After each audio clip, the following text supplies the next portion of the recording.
What's up, everybody? It's Spirit of Liberty 1775. This is the semi-tutorial on helping you install the Shadow Ops weaponry rail system, okay? The proprietary barrel nuts, well, it's not even proprietary because they share it with a number of other companies, but I will say it's a new and more unfamiliar barrel nut system that's been recently submitted to the market. And it's not hard, but it just takes a little bit of trial and error to get it right. But once it's there, your gas tube actually helps maintain some of the torque or the positioning of the barrel nut itself, and that's something you really will grow to appreciate once you do get everything installed and lined up properly. The wrong way to do this is to have this aligned and hand tight. Okay, you don't want to have this hand tight. I did that, and it was minutes, not even seconds, before I was able to turn this with my bare hands, even with the rails on. You don't want that. This gas tube does not act as a holder or I guess you could say, tightening device. It merely keeps it aligned once it is in a tightened position. Okay, so how do we do this? First and foremost, okay, this is not difficult at all. All right, now, if you're looking here, what you can see is the alignment slot in the barrel nut itself. Okay, wait on the camera to focus. That's the alignment slot for the gas tube, and it goes into the upper receiver. Now, the way you do this is you want to align the inner core, the inner ring with the threads on the outside, against this outer core, which has threads on the inside. You want to fashion it in such a way where it's about, I don't have a caliper, so I can't measure it, but if I had to guess, I would say maybe 1.5, 2 millimeters out from the face of the receiver. Okay. Or you want to get it in such a fashion where your rails, once this is turned properly, made up against the receiver. Okay. And again, it's going to take a little bit of trial and error. This is not going to be a first time you get it scenario. It's going to take some playing with the screws to see how many turns gets what, okay? But once you get it to a point where this lines up properly, you pretty much need to back off the screws, or maybe add, I think, just not even a quarter of a turn. I think just about a quarter of a turn. You keep playing with it until this gas tube slot is slightly shifted off kill. So when you tighten it, it moves back that way, and you add torque, okay? And that's what helps center everything, keep everything aligned, keep the barrel in place. That's really the meat and potatoes of trying to install this system, is playing with the inner core against the outer core, seeing how it fits on the receiver, and seeing if whether or not the way it fits not only fits flush with the receiver, but also allows you to torque it to make sure that all your components of the rifle stay put when you're firing it, because nobody wants that barrel to come loose in a live fire drill. That definitely would not be pretty. But at any rate, that's the way you do it. You just have to do some trial and error, spinning the inner core against the outer core, putting it on, twisting the outer core, seeing how it fits, and then moving it on along to see if it torques down properly. And once it torques down properly, you want to see if your rail flushes up against your receiver, if that's what you're into. Personally, that's what I was into.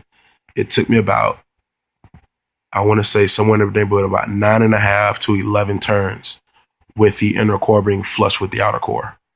And you want to move the inner core so that when you start to move it, it starts to move up and then toward the muzzle end of the receiver, the muzzle end of the rifle. It starts to move up towards the muzzle and gives you a little bit of room, so that this region here is what torques down against on your receiver. Okay. And once you get to that certain point, you want to lock the screws in. Okay. Lock your screws in, lock the inner core at its current position. And then you want to do some trial and error, see if it fits properly.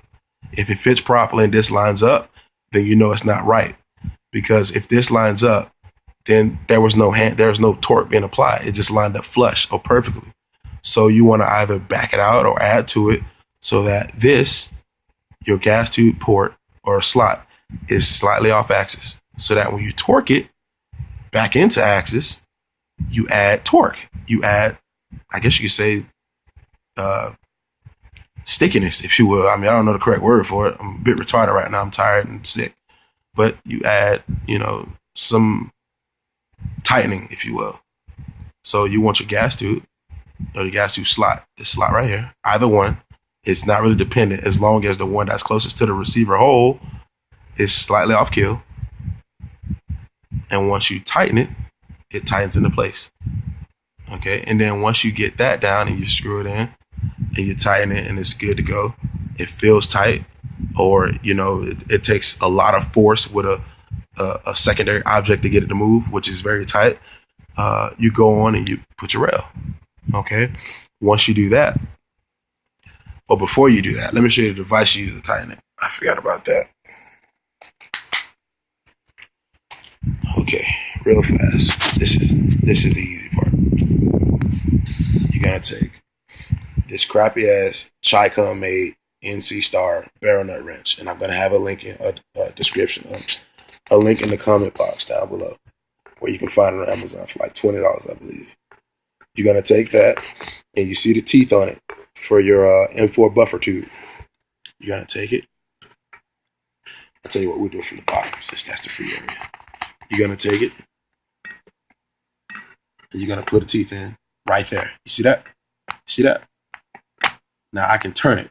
Now, of course, your rifle has to be, set on something firm. A barrel nut vise will work, or the standard vise you will use to change a barrel in any AR rifle or pattern rifle would be used in the same predicament here. And you basically want to take this teeth, wedge it in, and just spin or torque, whichever way you need to go to get it on or off, whatever you're doing. Okay, so this is the tool I used. I explained this, how you install this, the amount of turns I used, the ballpark, the fitment, and now I'm showing you the way I use the tool. Okay, you take the teeth.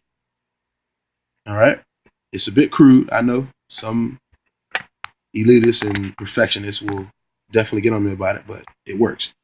You take it, and you pop it like a soda can. You twist it like an endless soda can, if you will, and that'll torque down your barrel nut onto your receiver. Okay. Again, this is a NC Star barrel nut wrench. I'm gonna have it linked in the comment box down below for you guys to find it. And if this works for you, I subscribe to the video, comment, do whatever you want, favorite it, share it, put it on forums for other people to figure this shit out, because it is a bit difficult. All right. So anyway, Spirit of Liberty 1776 out. This video will be going up right now.